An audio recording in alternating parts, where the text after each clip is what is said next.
Стали известны даты проведения последних звонков в Коми. Республиканское министерство образования и науки рекомендует организовать праздничные мероприятия для всех учащихся 9 и 11 классов в единый день, 22 мая, чтобы выпускники подошли к первым экзаменам спокойно и с хорошим настроением. Приближается экзаменационная пора. Прием заявлений для участников государственной итоговой аттестации закончился. 11-классники должны были определиться до 1 февраля. Для 9-классников срок был дольше – до 1 марта. Заявления написаны до 1 февраля всеми выпускниками, предметы выбраны, и сейчас идет активный период подготовки к экзаменам. Он заключается не только в том, что к ним готовятся дети, к ним готовятся и взрослые. У нас на территории нашего муниципалитета будет работать 4 пункта проведения экзаменов. Традиционно это пункты в сельских школах, Абесь, Петрунь и 2 пункта в городе, на базе школы 5 и на базе гимназии номер 2. Взрослые готовятся к экзаменам уже с 17 ноября. У нас проходят тренировочные мероприятия, на которые мы приглашаем и детей. И самое массовое тренировочное мероприятие состоится 17 мая. Будет тренировочный экзамен по русскому языку, на который могут прийти выпускники и попробовать себя. Выбор дисциплин сделан. Теперь изменить или дополнить перечень сдаваемых предметов можно только по уважительной причине, по болезни или другим обстоятельствам, что придется подтвердить документально. Подать заявление можно не позднее, чем за 2 недели до начала экзамена по предмету. Изменить перечень предметов можно, имея на руках весомое подтверждение в этой необходимости. То есть помимо заявления они должны иметь на руках документ о том, что это не просто их желание, а действительно причина очень важная. Например, получение направления для поступления или результаты медицинского осмотра для поступления, которые не позволят ребенку учиться, даже если он сдаст все экзамены. Вот в таких случаях мы пишем ходатайство в Государственную экзаменационную комиссию, и перечень экзаменов можно изменить.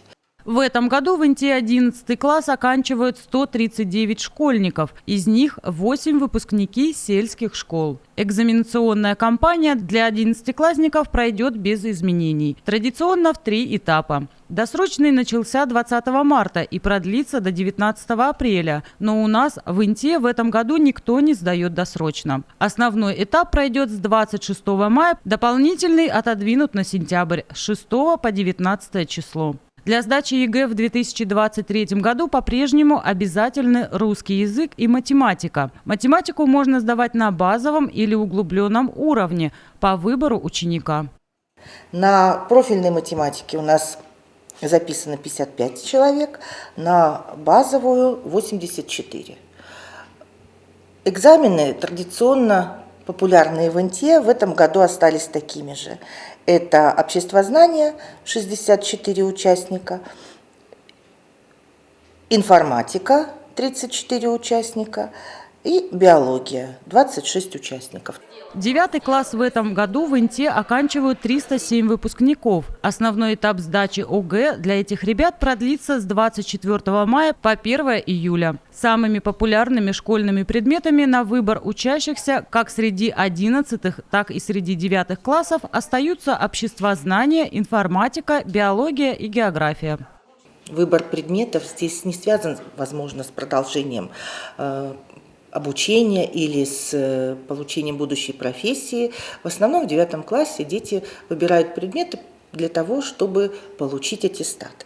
Но тем не менее, у нас очень много в этом году детей выбрало информатику, около 200 человек. То есть больше 50% детей сдают информатику. Но такая картина у нас уже не первый год. Следующий предмет по популярности – это география. Около 160 учеников выбрали этот предмет. И традиционно любимый предмет у нас – это обществознание. Его сдает более 130 человек. Для детей с ограниченными возможностями здоровья предусмотрены некоторые послабления. Для выпускников, которые имеют статус лиц с ограниченными возможностями здоровья, экзамены ограничиваются 2 обязательными предметами – русский язык или математика. Они могут выбрать форму основного государственного экзамена или государственного выпускного экзамена. В этом году у нас 5 человек, которые имеют этот статус, они свой выбор сделали, и мы постараемся создать все условия, чтобы они успешно прошли государственную итоговую аттестацию. Интинские школьники уже вовсю готовятся к предстоящим экзаменам. И даже если ребят настигнет неудача, то шанс на пересдачу есть.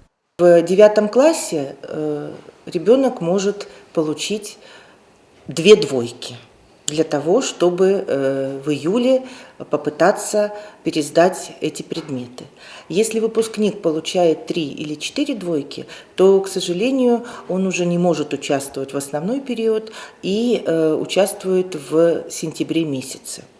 У нас такие случаи бывают всегда, но тем не менее хочу сказать, что на протяжении многих лет все выпускники 9 классов у нас получают аттестат зрелости. Времени для подготовки к экзаменам катастрофически не хватает. Ребята, желающие получить высокий балл, помимо освоения школьной программы, занимаются дополнительно. Готовиться к экзаменам в этом году нам помогает и республиканская платформа. Есть личный кабинет у каждого ученика на платформе, которая называется «Единая система образования».